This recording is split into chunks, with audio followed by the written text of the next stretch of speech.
Hello everyone, আসসালামু আলাইকুম। Welcome to my cake making video. প্রায় অনেক দিন পরে পেজে ভিডিও আপলোড দিচ্ছি। এখন কেন জানি না পেজে ভিডিও আপলোড দিতে ইচ্ছা করে না।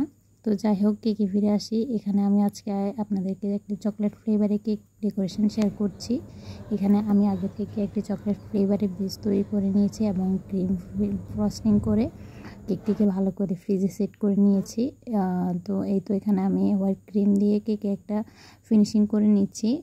কেকের মেন বেসের কালার ছিল পার্পল কালার, কালারটি শুধু সাইডে হবে। তো এখানে আমি আগে কিছু পরিমাণ হোয়াইট কালারের ক্রিম দিয়ে কেকটি ফিনিশিং করে নিয়েছি। আর এখন সাইডে যে কালারটি ছিল purple colour, deep purple colour, সেটি সাইডে দিয়ে দিচ্ছি। আর কেকের উপরে ছিল একটু অরেঞ্জিস টাইপের কালার, মিলিয়ে দুইটা শেড ছিল কেকের মধ্যে।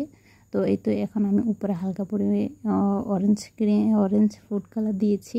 এখন এখানে আমি একটু শেড করে নিচ্ছি। তো এই তো আমি সাইডে একটু ফিনিশিং করে নিচ্ছি। আর যারা কেকের উপরে ফিনিশিং আনতে পারেন না, তারা চাইলে এখন যে টেকনিকটা আমি দেখাবো এটা ফলো করতে পারেন। এটা করলে হচ্ছে যে ভালো ফিনিশিং খুব একটা লাগে না, বাট এই ডিজাইনটি দিয়ে আপনি এটা কভার করে নিতে পারবেন।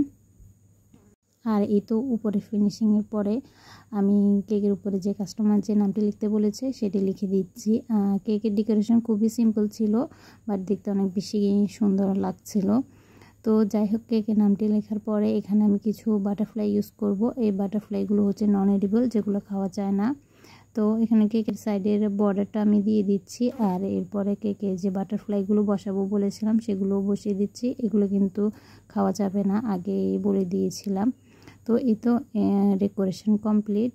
কেমন হয়েছে সবাই অবশ্যই জানাবেন। আর ভালো লাগলে আমাদের পেজে পাশে থাকবেন। ধন্যবাদ সবাইকে।